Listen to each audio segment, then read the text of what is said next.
Hello everybody and happy Tuesday. So we've just finished the holiday season officially, with Sunday being Epiphany. So I didn't know what I was going to talk about, so I just went to some of my favorite inspirational books and stories, and I came up with this one, and I absolutely love this story. It's from Chicken Soup for the Soul, but the story was actually written by Dolly Parton because it's about a coat of many colors, and that's the name of this story.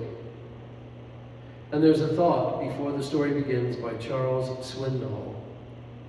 I know of no more permanent imprint on a life than the one made by mothers. So here's the story, Coat of Many Colors. When one thinks of Dolly Parton, they are likely to envision one of the most statuesque, opulent, prestigious entertainers in the world. While Dolly is one of country music's most successful female entertainers and probably the best-known country singer, her beginnings were very far from grandiose. Born on the edge of the Smoky Mountains National Forest in a modern-day log cabin, she was the fourth of 12 children. Her father, Robert Lee, was a struggling tobacco farmer, and his wife, A.V. Lee, was often incapacitated with illness. Their impending poverty made the Parton children the barb of their classmates and neighbors' jokes. When Dolly was 9 years old, her fellow students at Canton's Chapel School ridiculed her patchwork coat of many colors, inspiring one of her most famous songs. She was proud of the love and sacrifice that went into that coat, and she used this experience to fuel her talents. She is one of the most prolific singer-songwriters in American recording history, having cut approximately 300 of her own songs. Mama began to make me a coat. A lot of times when she made something out of patchwork, she would try to find scraps that matched as close as possible so that it wouldn't be so obvious. But she knew me and my personality, so she decided to make my coat out of the brightest, most different colors that she could find. This was going to be a colorful coat with no apologies. It's a lot of work to tailor a coat for a child and line it all by hand. Even if you cut it all out of one piece of cloth, you can imagine how much work it took to make one out of little pieces.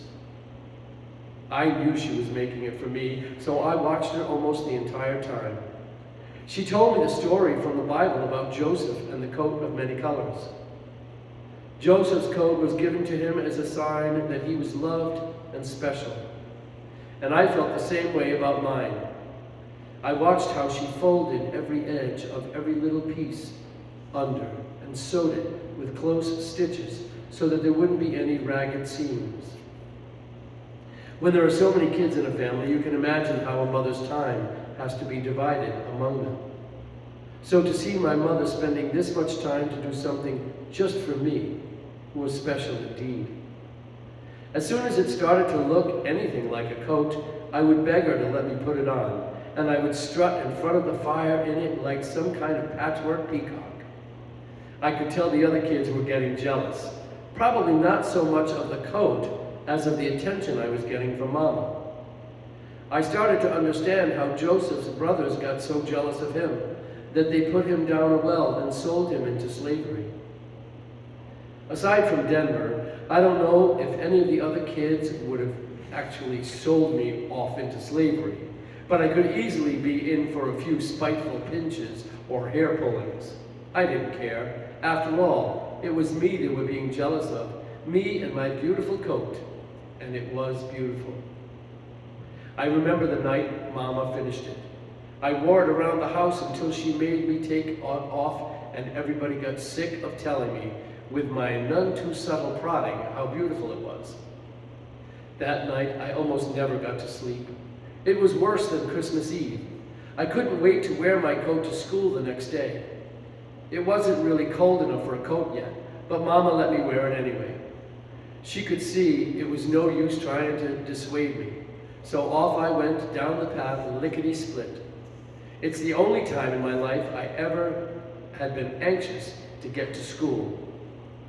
I burst through the school doors like a multicolored whirlwind, wondering just how many people I could find to admire my coat. I was so proud of it. I wanted to be seen in it. I wanted to be noticed. "See my new coat?" I said to one boy. "New," he sneered. "It looks like a bunch of rags." My heart sank a little. But he was just one boy. Surely the others would see how wonderful and special my coat was. My heart sank further as other children poked fun at me and my coat. Soon it turned into a whole room full of mocking faces, laughing, pointing, and jeering at me and my coat. I wanted to tell them the story Mama had told me about Joseph and make them understand how special, how singular, how beautiful. But they would not hear it. My heart was broken.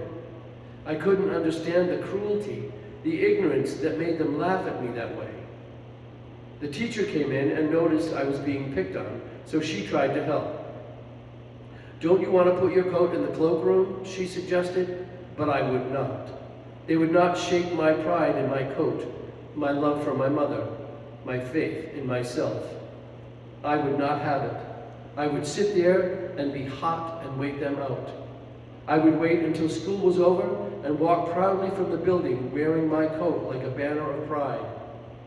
I would walk with my head high into the autumn afternoon and show my coat to God.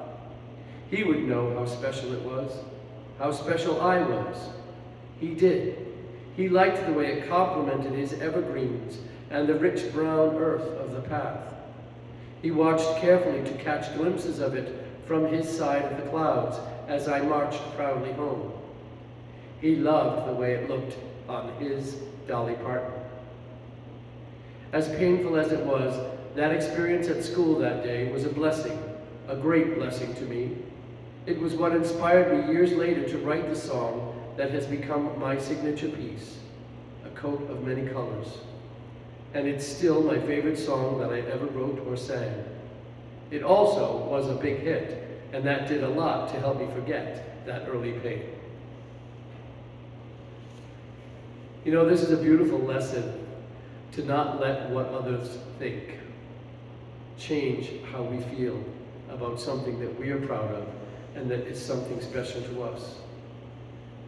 And in that, we need to remember that we are all unique and special. We are all made up of coats of many colors because we are all faceted in many different parts of our personality and in how we appear to the world.